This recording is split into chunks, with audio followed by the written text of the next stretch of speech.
প্রধানমন্ত্রী নরেন্দ্র মোদীর পাঠানো উন্নয়নের টাকা খেয়েছে তৃণমূল কংগ্রেস, এমনই বিস্ফোরক অভিযোগ করেছেন কেন্দ্রীয় স্বরাষ্ট্রমন্ত্রী অমিত শাহ। মঙ্গলবার পূর্ব বর্ধমানের মেমারির সভা থেকে রাজ্যের শাসক দলকে নিশানা করেছেন তিনি। অমিত শাহ বলেছেন, প্রধানমন্ত্রী বাংলার জন্য কমপক্ষে 10 লাখ কোটি টাকা পাঠিয়েছেন, কিন্তু বাংলার গ্রামে সেই টাকার কিছু এসেছে, কোথায় গেল সেই টাকা, কে খেয়ে নিল সেই টাকা?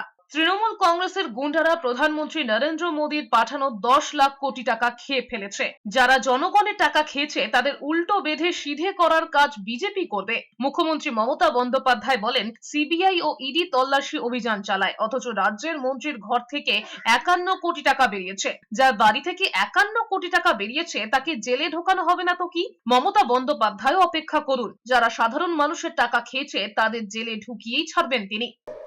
नरेंद्र मोदी जी ने 10 लाख करोड़ रुपया दीदी को बंगाल के विकास के लिए भेजा है। आपके गांव में कुछ आया है क्या? जरा जोर से बोलो, आया है भाई? आया है? कहां गया? कौन खा गया?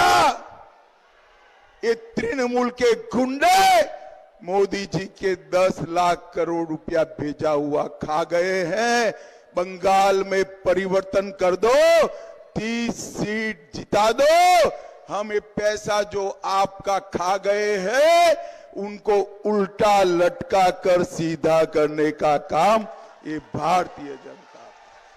অন্যদিকে অমিত শাহর আক্রমণের পরেই প্রধানমন্ত্রী নরেন্দ্র মোদীকে শ্বেতপত্র প্রকাশ করার দাবি তুলেছেন তৃণমূল কংগ্রেস সুপ্রিমো মমতা বন্দ্যোপাধ্যায়। মালদার সভা থেকে তিনি বলেছেন, তৃণমূল কংগ্রেস চোর রোজ বলে, কিন্তু কোথায় চুরি হয়েছে সেটা দেখাতে পারে না। 350 কেন্দ্রীয় দল পাঠিয়ে চুরি খুঁজে পায়নি বলে দাবি করেছেন তিনি। তার সত্ত্বেও 100 দিনের কাজের টাকা বন্ধ করে দিয়েছে, বাড়ির টাকা আটকে রেখেছে। অথচ প্রধানমন্ত্রী নরেন্দ্র মোদীর বড় ত্রাতা অমিত শাহ মেমারিতে বলে গিয়েছেন রাজ্য 2,32,000-এর হিসেব দেয়নি। আর আপনাদের ক্যাগ রিপোর্টে 4.1 ধারায় কি বলা আছে? 52,000 কোটি টাকা 32টা ডিপার্টমেন্ট তারা অডিট, তারা এখনো পর্যন্ত ইউটিলাইজেশন সার্টিফিকেট জমা দিতে পারেনি। আগে আয়নায় নিজের দিকে তাকান, তারপরে অন্যদের বলবেন।